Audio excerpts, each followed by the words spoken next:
नमस्कार दोस्तों।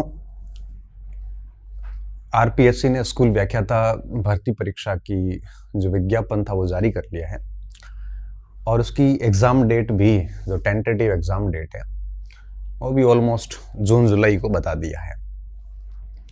तो जून जुलाई के अंदर एग्ज़ाम होंगे। लगभग आप मान के चलिए अगस्त, सितंबर, अक्टूबर, नवंबर, दिसंबर, 5 महीने ये और 6 महीने वो। ऑलमोस्ट आपके पास से 10 से 11 महीने पड़े हैं एग्ज़ाम को लेके, और 11 महीने के अंदर आप कैसी प्रिपरेशन करते हैं इस पे डिपेंड करेगा कि आप उस चयन की रेस में होने हैं कि नहीं होने हैं। आज मैं बात करूंगा फर्स्ट पेपर को लेके। इस पेपर ने इस बार 2025 के अंदर जो जून में एग्ज़ाम हुए, उनमें कई बच्चों की, कई स्टूडेंट्स की उम्मीदों पे कुठाराघात किया है और पेपर बड़े टफ थे इस बार। फर्स्ट पेपर वाकई में टफ थे और ऊपर से आपको पता है कि इतिहास, पॉलिटी, ज्योग्राफी, मैनेजमेंट, साइकोलॉजी, विज्ञान, गणित, इंग्लिश, हिंदी, इतना सारा है कि वो मैनेज करना इतना आसान नहीं होता। और इस बार ऐसी स्थिति है कि group A, group B, group C, मुझे तो एक भी ग्रुप आसान नहीं लगा। यहाँ तक कि बच्चे फर्स्ट पेपर में डिसक्वालीफाई हो रहे हैं, 40% मार्क्स नहीं ला पा रहे हैं और इसकी वजह से सेकंड पेपर में बहुत अच्छा स्कोर होने के बावजूद भी वो निराशा को यूं कहिए निराशी हुए हैं। और अगर फर्स्ट पेपर में मर डूब के क्वालिफाई हो भी गए तो सेकंड पेपर के ऊपर इतना दबाव बना कि वो सेकंड पेपर को खराब करके आ गए। तो इन स्थितियों को देखते हुए, इस बदलते हुए पैटर्न को समझते हुए, हमें आगे क्या रणनीति रखनी है, आगे क्या सामग्री, अध्ययन सामग्री का चयन करना है, किस प्रकार से प्रिपरेशन करनी है कि आगे हमारे यह कड़वे अनुभव रिपीट नहीं हो। बस इसी विषय को लेके मैं आज बात करूंगा। पूरा वीडियो ध्यान से सुनना, निश्चित तौर पे ये वीडियो आपके लिए फायदेमंद सिद्ध होगा। इसमें मैं जो भी सलाह दूंगा, जो भी परामर्श करूंगा, वो कंप्लीटली मेरे अनुभव पे निर्भर होगी और बहुत ही न्यूट्रल रूप से बात करने वाला हूं आपसे। मैं सबसे पहले आपको ये कहूँगा कि कुछ बिंदुओं को आप ध्यान रखना। अपन मैटर आज मैं 3 बिंदुओं पे बात करूंगा कि कौन सी अध्ययन सामग्री आपको यूज़ करनी है। उसके बाद मेरे जो सुझाव है वो दूंगा। इसके साथ साथ में मैं ये बात करूंगा कि किस तरह से इसकी तैयारी करनी है ताकि अगली बार ये 40% वाला संकट नहीं आए। पहली बात, आप इसकी जो ये तैयारी है ये आज से शुरू करें और एग्ज़ाम तक रखें।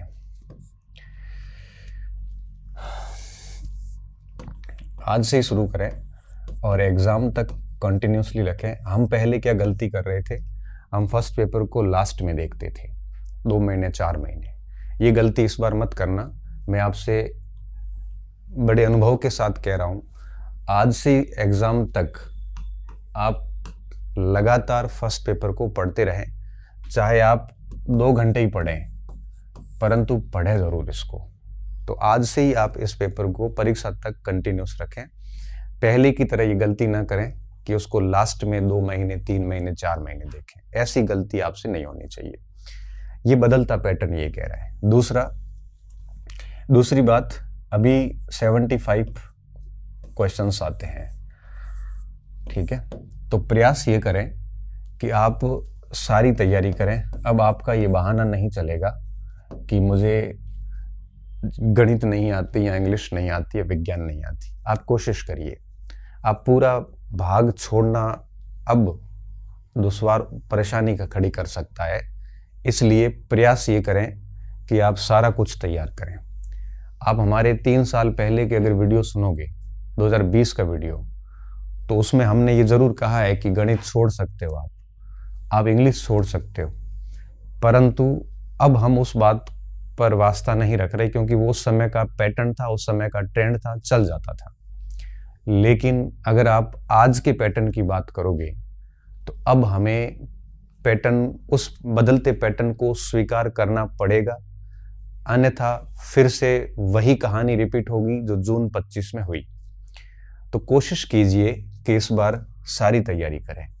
तीसरी बात, तो आज से एग्ज़ाम तक देखें, सारा कुछ रेडी करें, प्लस इस बार बड़ी सूक्ष्मता से और बारीकी से तैयारी करें। ऐसे मोटा मोटा वाला काम नहीं चलेगा, नोट्स भी रेडी करें, क्योंकि अगर आप आज से ही लगोगे और एग्जाम तक पढ़ोगे तो निश्चित तौर पे इतना समय मिल जाएगा कि आप बहुत बढ़िया तरीके से चीज़ें कवर कर सकते हो।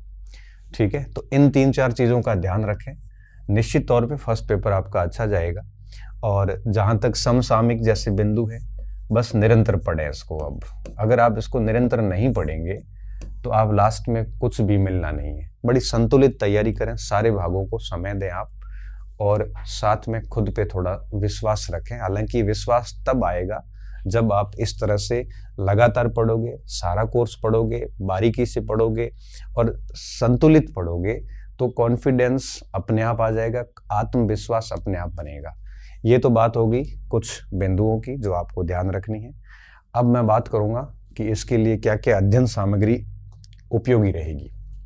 ये सिलेबस है जिसकी ये कॉपी मैं मेरे टेलीग्राम चैनल पे डाल दूंगा। अपना Telegram channel doctor Ganpat Singh Rajpurohit नाम से ही है। 1,50,000 से ऊपर सब्सक्राइबर है।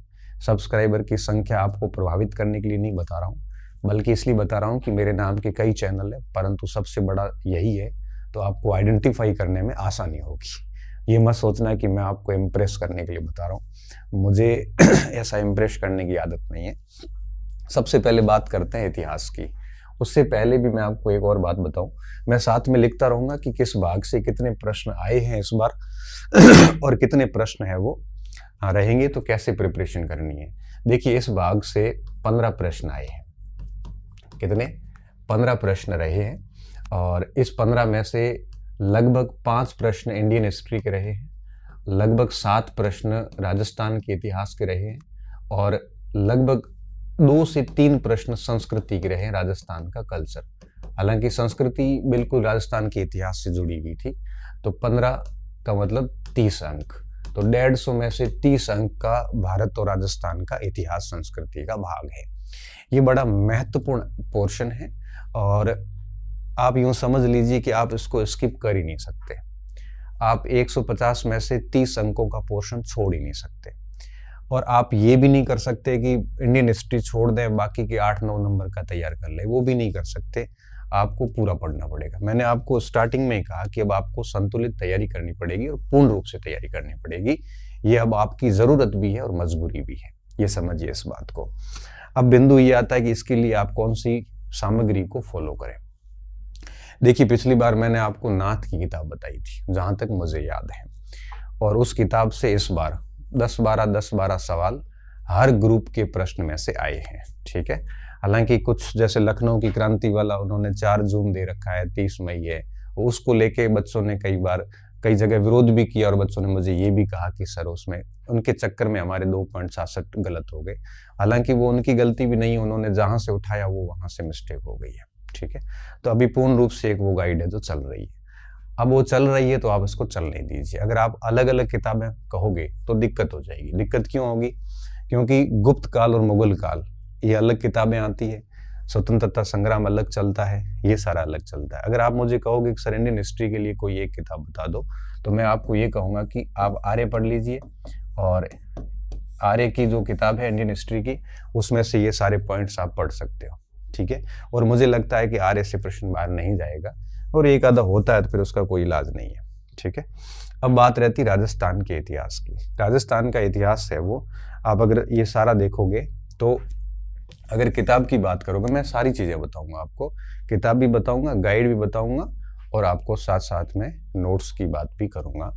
अगर राजस्थान के इतिहास की बात करोगे तो प्राचीन और मध्य का जो राजस्थान है, ये हमारे को शर्मा और पावा में अच्छा मिल जाता है। ठीक है, अच्छा मिल जाता है, लगभग सारे प्रश्न उठ मिल जाते हैं यहाँ से। और जो आधुनिक राजस्थान है उसके लिए आप आरपी व्यास को पढ़ सकते हो। आरपी व्यास ने बहुत बढ़िया तरीके से आधुनिक राजस्थान को कवर किया है। और संस्कृति के लिए आप नाथ को देख सकते हो, संस्कृति के लिए आप जो भी आपके पास पुस्तक है उसको पढ़ सकते हो, कोई फर्क नहीं पड़ता इसमें। संस्कृति बहुत टफ आ रही है, 1-2 प्रश्नों के लिए आप है वो नई किताब नहीं ला सकते। इनके साथ में जैन और माली की किताब जो हिंदी ग्रंथ अकादमी में आती है उसको आप पढ़ सकते हो। अब ये तो क्या हो गया कि मिनिमम है, क्योंकि देखो राजस्थान के इतिहास में भी अलग अलग चलता है। अब आप इसको यूं कहोगे कि नहीं सर कोई एक किताब बताओ, तो एक तो फिर गाइड ही पढ़नी पड़ेगी। अगर अलग किताबें करोगे तो मिनिमम आपको राजस्थान के लिए ये 3 किताबें तो देखनी पड़ेगी। संस्कृति के लिए जैन माली को देख लो, आधुनिक के लिए आरपी व्यास को देख लो, प्राचीन और मध्य के लिए शर्मा और पावा को देख लो, ठीक है। और भारत के इतिहास कंप्लीट के लिए आर्य के ये टॉपिक चुन के आप उसको पढ़ सकते हो। ये तो बात हो गई आपके हिस्ट्री के बुक्स की। अगर बात करूं गाइड की, तो गाइड में आपके पास में जो भी गाइड है, जैसे दिंदवाल की है, बहुत सारी गाइड्स मार्केट में आती है, गाइड है सारी एक जैसी है और सब में वही 10-12 सवाल देखने को मिलेंगे। हालांकि वो फैक्चुअल ज़्यादा है तो याद करने में थोड़ी समस्या हो सकती है। बच्चों की हिस्ट्री पॉइंट के स्टूडेंट की एक डिमांड मेरे से थी कि सर आप इस पार्ट का आप कुछ करिए, तो मैंने क्या किया है मैं वो भी बता देता हूँ आपको। देखिए, मैंने जो फर्स्ट पेपर का इतिहास पोर्शन है, फर्स्ट ग्रेड के फर्स्ट पेपर का, सेकंड की मैं बात नहीं कर रहा हूँ, उसकी मैंने एक अलग से हैंड रिटन बुक्स बना दी है, जिसमें भारत और राजस्थान का इतिहास है। इसमें ये अनुक्रमणिका है, जिसमें गुप्त काल से लेके राजस्थान एकीकरण बिल्कुल टू द पॉइंट इसी सिलेबस के अनुसार है। हालांकि मैंने इसमें संस्कृति का पोर्शन शामिल नहीं किया क्योंकि मैं ये पोर्शन पढ़ाता नहीं। और ये पोर्शन आपको इंडियन हिस्ट्री और पूरी राजस्थान इतिहास है, जो कोर्स में है फर्स्ट ग्रेड फर्स्ट पेपर के, उसी अकॉर्डिंग ये पुस्तक बनी है। और इसको मैं 30 तारीख को, अभी 30 जुलाई को प्रेस में भेजूंगा, जो कि 15 से 20 अगस्त तक प्राप्त हो जाएगी। और यह पुस्तक कब जैसे जारी होगी, कैसे आप प्राप्त कर सकते हो, इसकी मैं सूचना मेरे इसी टेलीग्राम चैनल पे दे दूंगा आपको, आप वहां से प्राप्त कर सकते हो। अब देखिए, अब मैं आपको एक पता, इसमें जो भी टॉपिक है ये सारा हैंड रिटन नोट्स हैं, जैसा कि मैंने पहले जारी कर रखे हैं। मेरी ऑफलाइन क्लासेस के हैं, ऑनलाइन क्लासेस के नहीं है ये नोट्स, ऑफलाइन क्लासेस के हैं। और मैं आपको इसमें भरोसा दिला सकता हूँ कि 13 से 14 प्रश्न आपको संस्कृति को छोड़ के जो हिस्ट्री आएगी, उसमें मैं आपको इतना भरोसा दिला सकता हूँ कि आपको बाकी गाइड से जितने प्रश्न आएंगे उससे 1-2 प्रश्न आपको अधिक ही मिलेंगे। इस बार भी अगर आप इंडियन हिस्ट्री की बात करोगे तो मुश्किल से कोई 1-2 प्रश्न इधर उधर थे, बाकी ऑलमोस्ट सारे प्रश्न कंटेंट से थे, आप उसको चेक कर सकते हो। और जहाँ तक राजस्थान इतिहास की बात है तो बहुत अपडेटेड मैंने आपके BL पनगाड़िया से लेके, विनीता परिहार से लेके, RP व्यास से लेके, राघवेंद्र मनोहर से लेके, गोपीनाथ शर्मा से लेके, जितनी भी अच्छी अच्छी पुस्तकें थी उन सारी पुस्तकों को निचोड़ करके, जैसे मैं प्रजामंडल की बात करूं तो प्रजामंडल 44 पेज में गया है। अगर मैं एकीकरण की बात करूं तो एकीकरण 23 पेज में गया है। इस तरह से पूरा का पूरा कंटेंट रेडी किया गया है, आप उसके ऊपर पूरा भरोसा कर सकते हैं।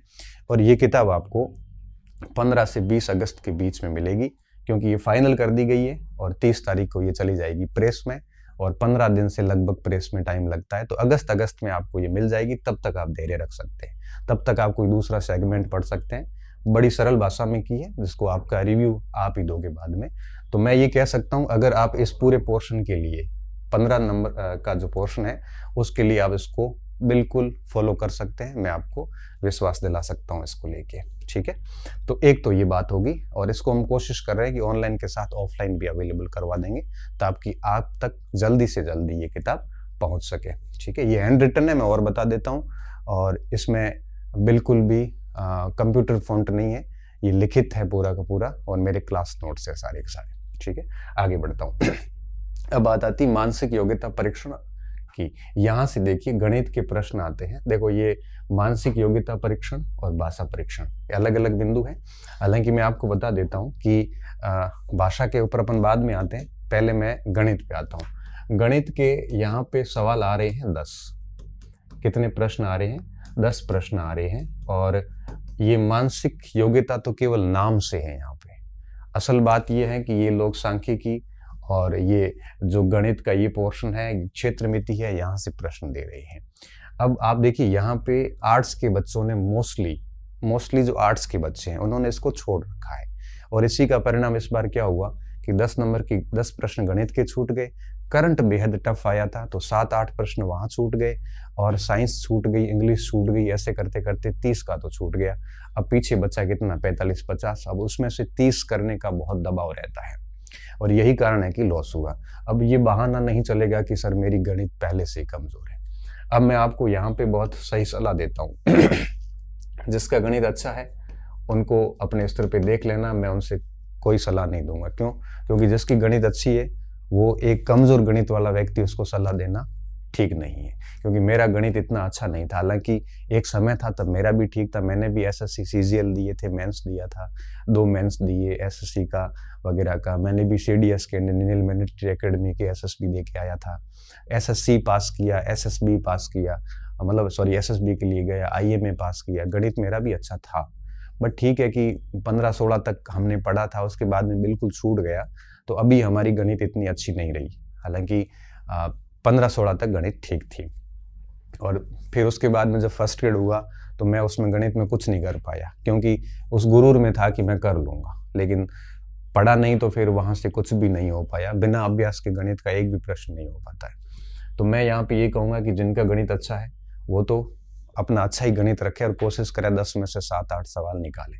लेकिन जिनका भी गणित कमज़ोर है, मैं इन बच्चों को ये सलाह दूंगा कि आप किसी शिक्षक का सहारा लें, क्योंकि अगर गणित कमज़ोर है तो आप किताबों से खुद सीख नहीं पाओगे।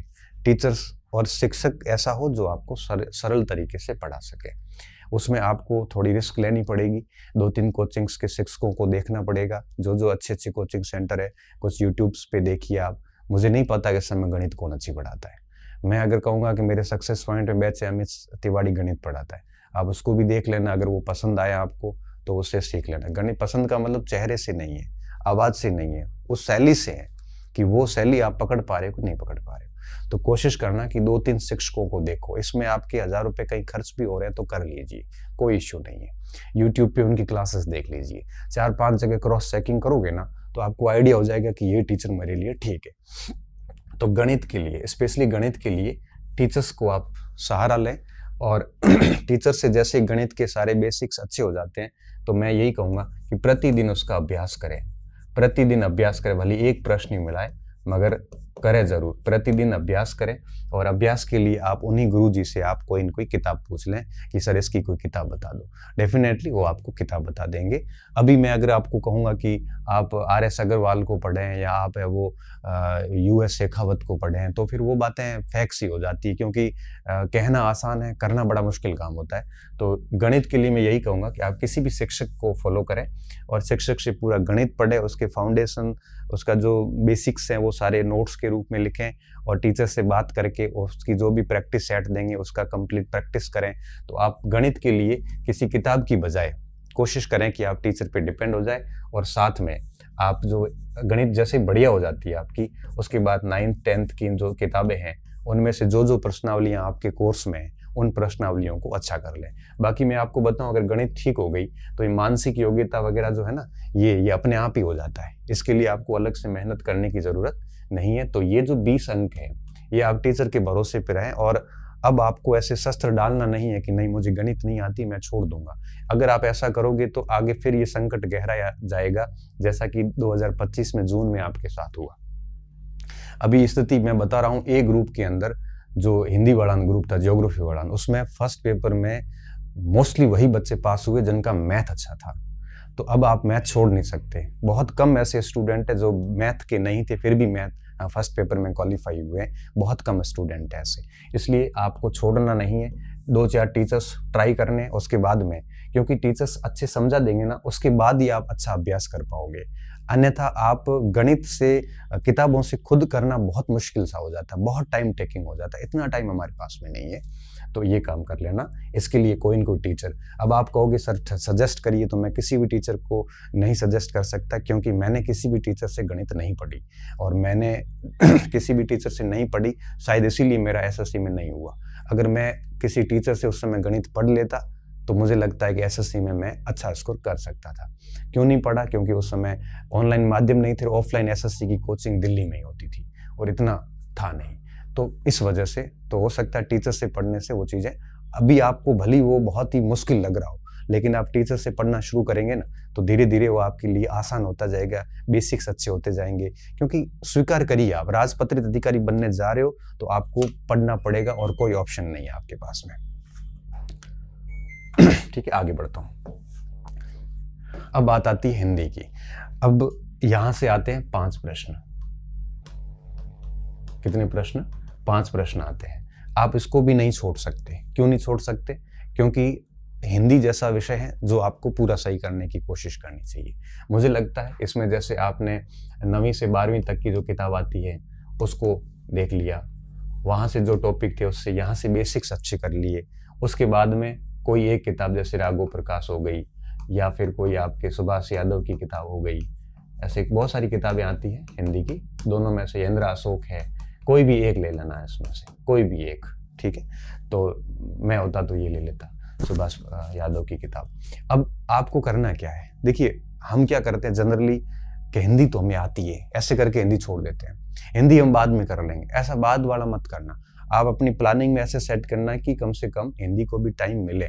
उसमें जैसे पारिभाषिक शब्दावली है, केवल प्रशासनिक शब्द पढ़ने हैं, शब्द शुद्धि है, भले आप एक आधा घंटा ही दो, बट सप्ताह में एक आधा घंटा हिंदी को भी मिलना चाहिए। क्योंकि अभी इस बार क्या हुआ, लोगों ने डेढ़ होशियारी में, ज्यादा होशियारी के चक्कर में भी हिंदी में भी एक एक दो गलत किए। अब 5 में से अगर हिंदी में आप 3 करके 2 गलत कर रहे हो तो फिर आप फेल होने के लायक ही है। वैसे अब हिंदी कितनी भी टफ आएगी ना, तो ठीक है, कोई 1-2 प्रश्न ऐसे होते हैं जो इतने टफ होते हैं जो कोई नहीं कर पाता। अगर हमारे वो गलत हो जाते हैं तो कोई इश्यू नहीं है, छोड़ देते, कोई इश्यू नहीं है। लेकिन सामान्य प्रश्न भी फिर गलत हो जाता है अगर अपन इसको बाद के लिए छोड़ते हैं। तो मेरी बात मानना, इसको आप छोड़ना मत, इसको भी सप्ताह में एक आधा घंटा हिंदी को भी मिलना चाहिए।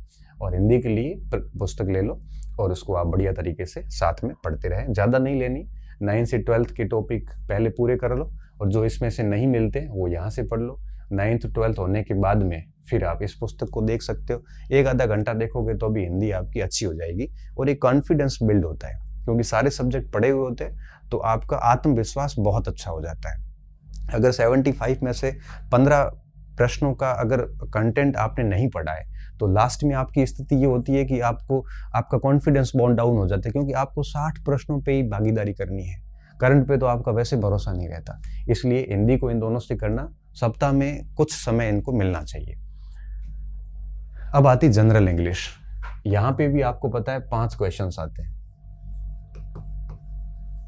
कितने? 5 क्वेश्चंस आते हैं। बच्चे ये पूरा का पूरा छोड़ देते हैं। मैं कहता हूँ पूरा मत छोड़िए। हाँ, छोड़ने वाली जगह कौन सी? जैसे आप इसको छोड़ सकते हो एंटोनिम्स, सिनोनिम्स, क्योंकि आपको पता है कि ये इतने अधिक है कि आप सारा नहीं कर पाते।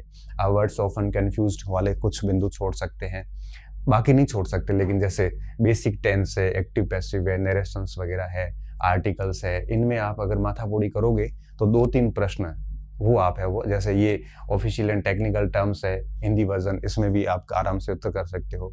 तो 5 क्वेश्चन है। इसके लिए मैं आपको 2 सलाह दूंगा, क्योंकि जिनकी इंग्लिश अच्छी है उनके लिए सलाह काम की नहीं है, जिनका इंग्लिश सब्जेक्ट है उनके लिए भी सलाह काम की नहीं है। लेकिन मेरे जैसे जो छात्र है, छात्राएं हैं, जिनका बेसिक इतना इंग्लिश अच्छा नहीं है, तो वो क्या कर सकते हैं? देखो, मैं मेरी बात करता हूँ। मैंने क्या किया था, मैं एक युवाम की किताब लाया था।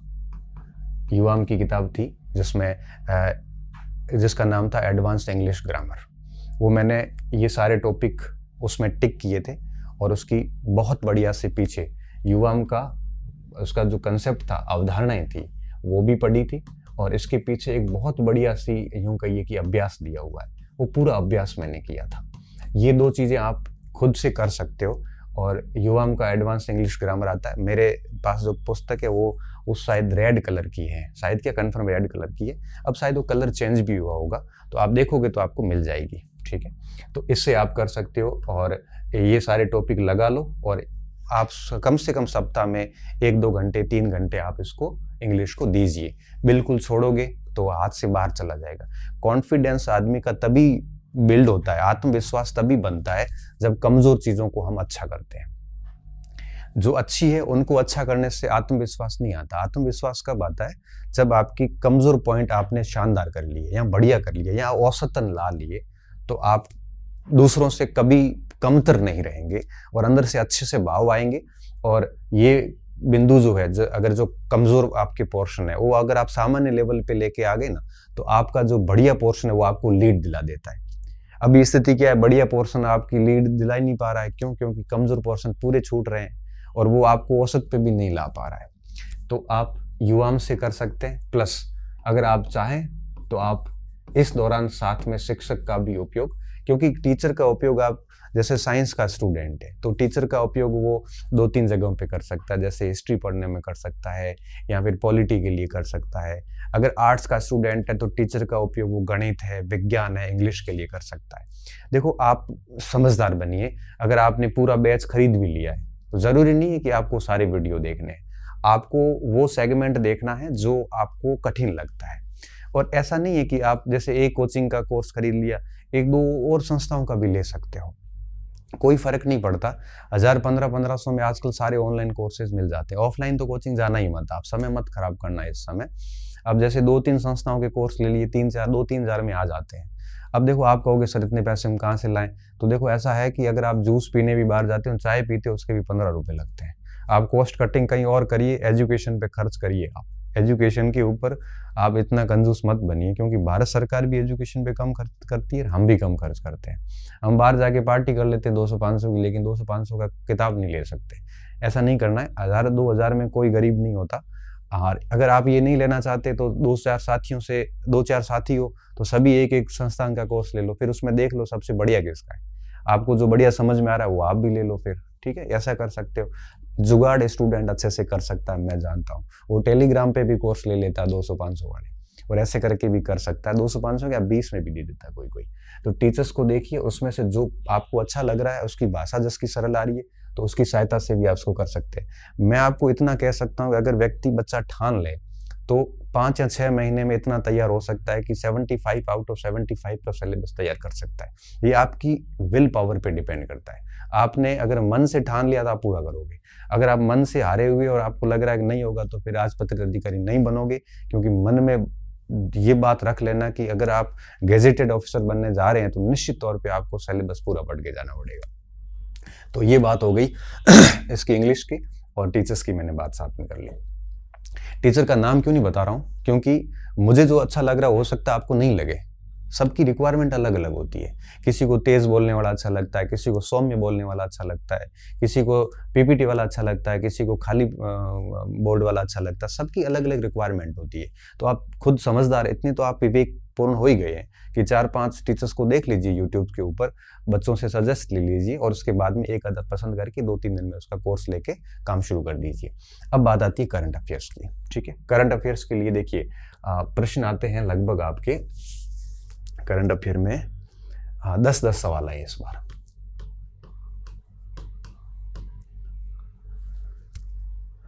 हाँ 10 ही थे, ठीक है, और देख लेना आप थोड़ा बहुत आंकड़ा इधर उधर। अब इसमें से भी आपको पता है 4-5 सवाल तो आते हैं राजस्थान की योजनाओं वगैरह के, और 4-5 आते हैं दूसरे प्रश्न। तो आपको कोशिश करनी कि राजस्थान की जो योजना वगैरह वो तो बहुत शानदार करनी है। और पीछे अब इसके लिए करना क्या है, समसामयिकी के लिए मैं आपको ये कहूँगा कि अगली जून जुलाई में पेपर है, तो आप है वो इस जुलाई से लग जाना, जुलाई टू जुलाई पूरा करना आप, ठीक है। और इसके लिए करना क्या है, आपको क्रोनोलॉजी बढ़िया पढ़ लेनी है। क्या क्रोनोलॉजी अच्छे से कर लेनी है, मंथली ढंग से कर लो क्रोनोलॉजी, या आपको मूमल अच्छी लगती है तो मूमल कर लो। आपको और भी जैसे लास्ट में ये तो एक तो करना ही है आपको, ठीक है।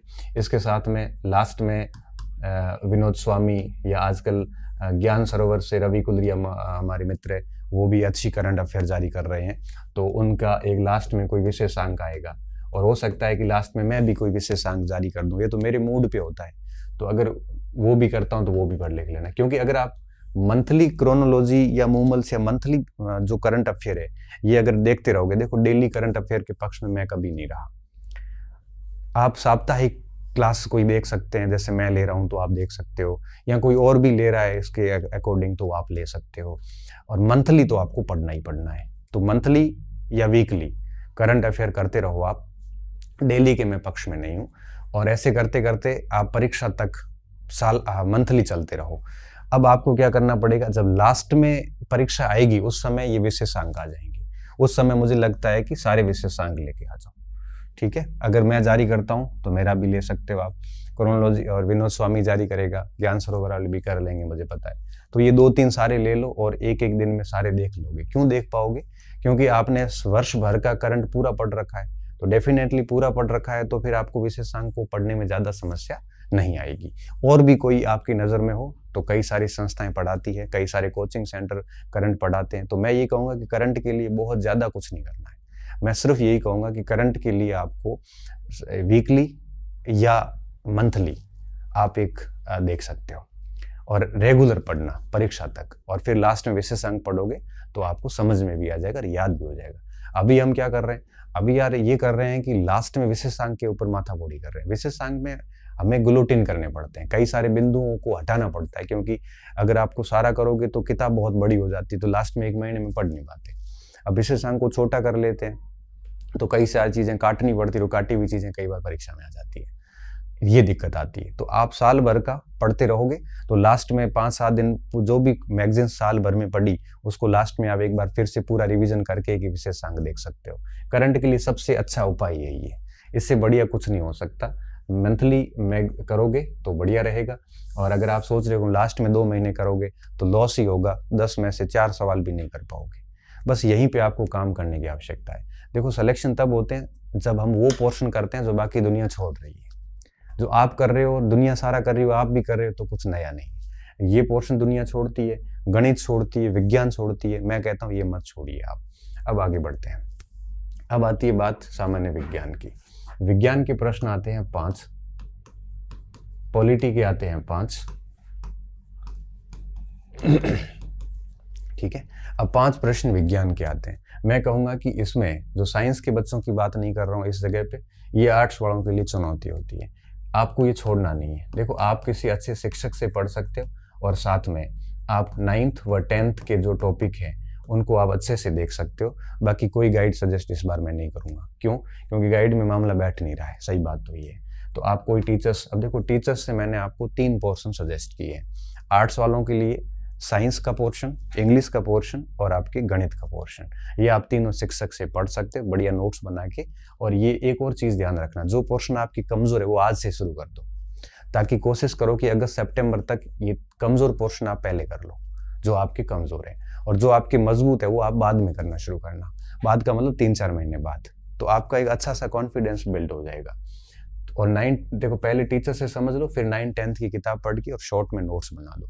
जो पोर्शन कमजोर है उसके शॉर्ट नोट्स बहुत जरूरी होते हैं, जो मजबूत है उसके शॉर्ट नोट्स बनाने की जरूरत नहीं है आपको। तो 9-10th की देख लेना। अब आप ये नहीं कहोगे कि सर 9-10 से सवाल नहीं आया।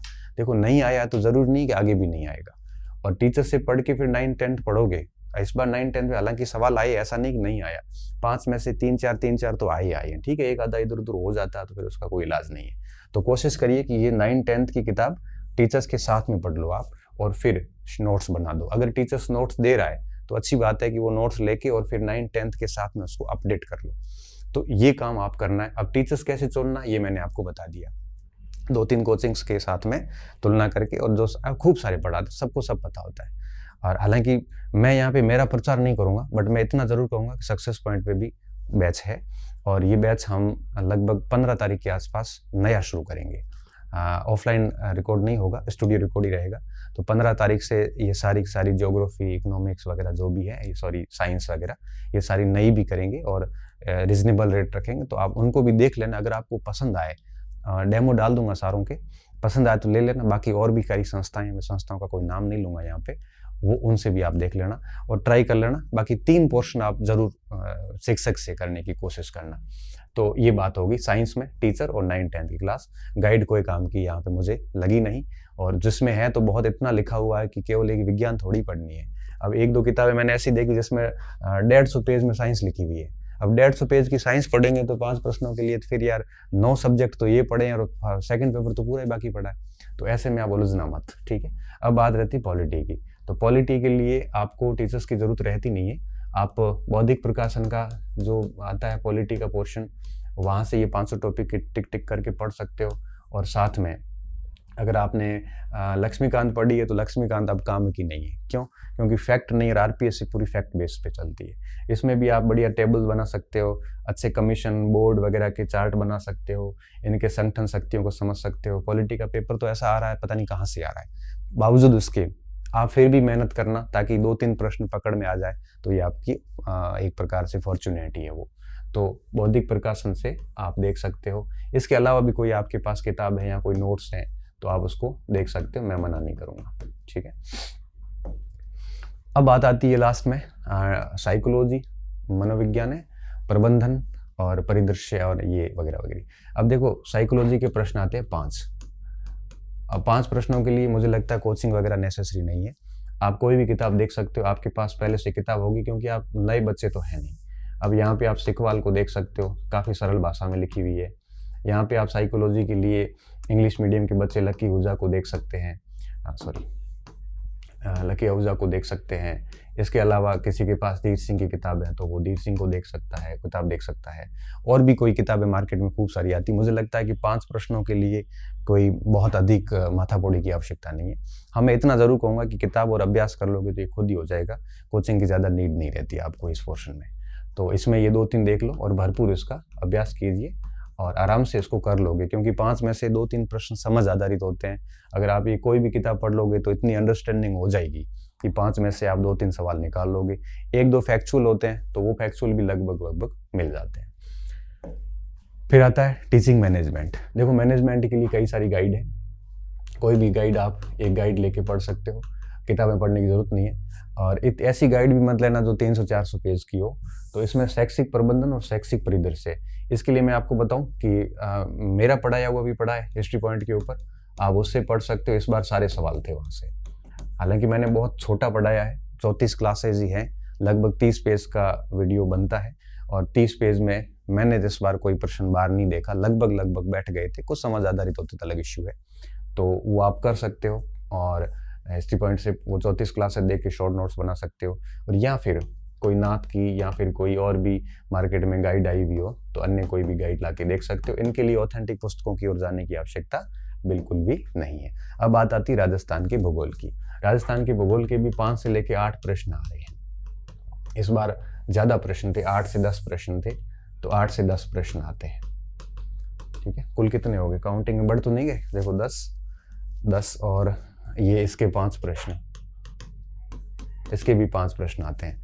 10 और 10 20, 20 और 5 25, 25 और 5 30 और 5 35, 35 और 10 45 और 5 50 और 5 55 और ये 10 65, 65 और इतिहास 15। ठीक है, 65 और 15 ये ज़्यादा हो गए, फिर किस में बढ़ा दिया हमने?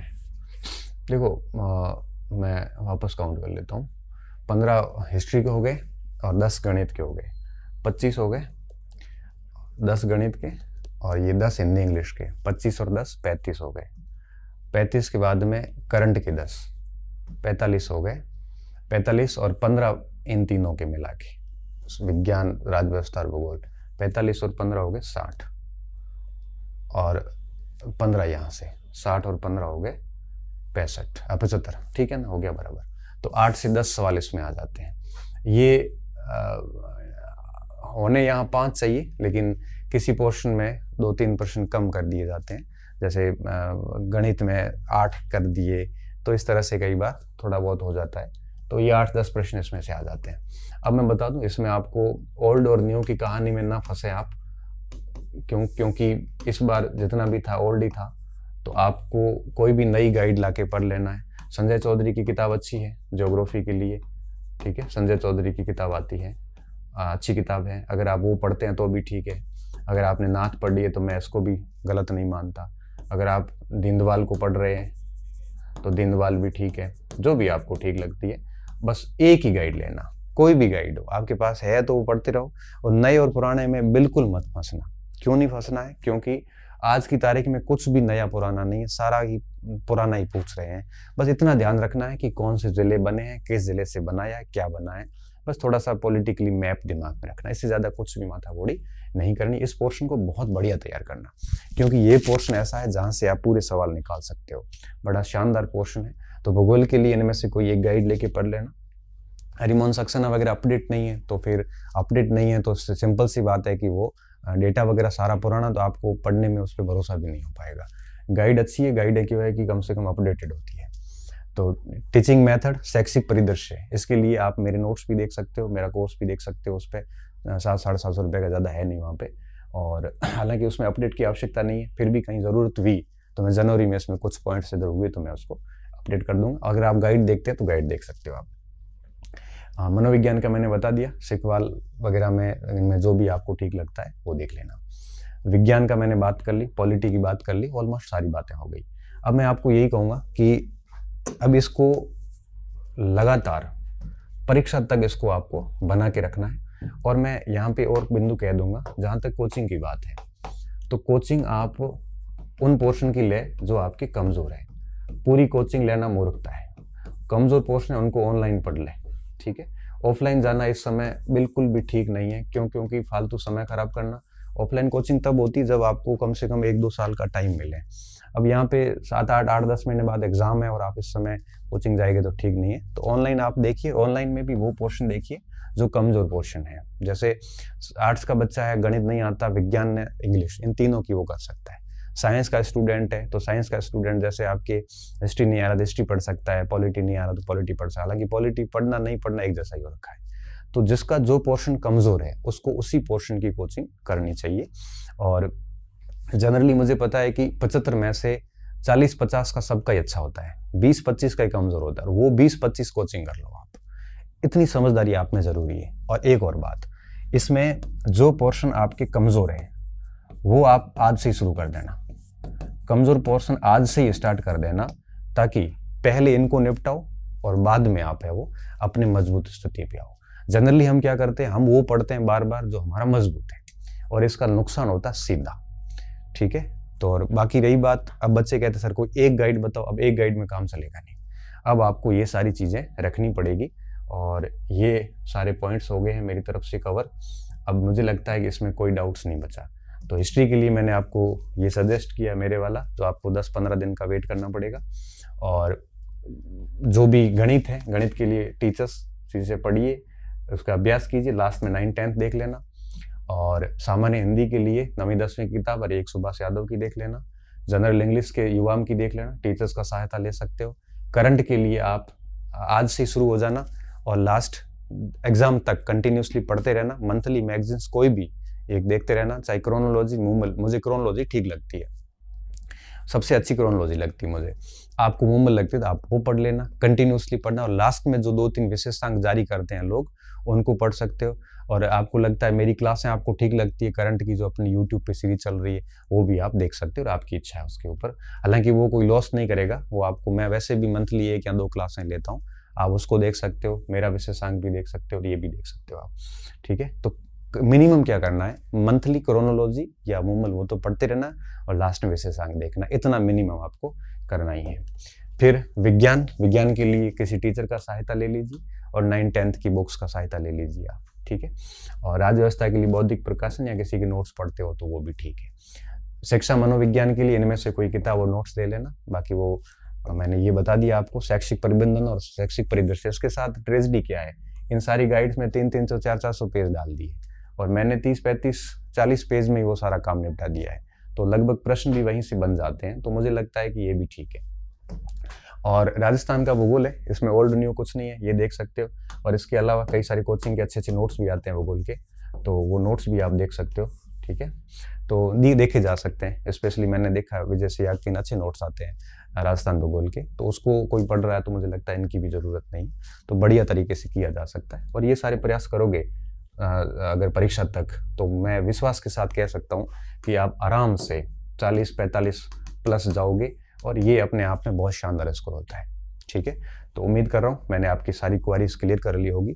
अब डिसीजन आपको लेना है, आपने सुन लिया है, सुनने के बाद में निर्णय आप लेना, और दूसरे लोगों को सुनने के बाद में निर्णय अपने विवेक से लिया जाता है, ठीक है। यहाँ पे जो भी मैंने बात की वो सारी बातें मैंने मेरे एक्सपीरियंस से की है, और मुझे लगता है कि जितना मैं न्यूट्रल तटस्थ हो सकता हूँ उतना तटस्थ होकर मैंने बात की है। और हालांकि कोई ऐसे लेखक भी हैं, कई ऐसे गाइड्स भी हैं जो मेरी नज़र में नहीं है, तो उनका मैंने नाम नहीं लिया। आप वो पढ़ रहे हो, आपको ठीक लग रही तो आप उसको कंटिन्यूस कीजिए। बस ध्यान क्या रखना था वो मैंने मोटी मोटी बातें आपको बता दी। उम्मीद कर रहा हूँ ये वीडियो आपके लिए फ़ायदेमंद सिद्ध होगा। आपको बहुत बहुत शुभकामनाएं, खूब सारी मेहनत कीजिए, और बस ध्यान ये रखना है कि लगातार इसको बना के रखना है। बहुत बहुत धन्यवाद विद्यार्थियों, अच्छे रहिए, मस्त रहिए और पढ़ते रहिए।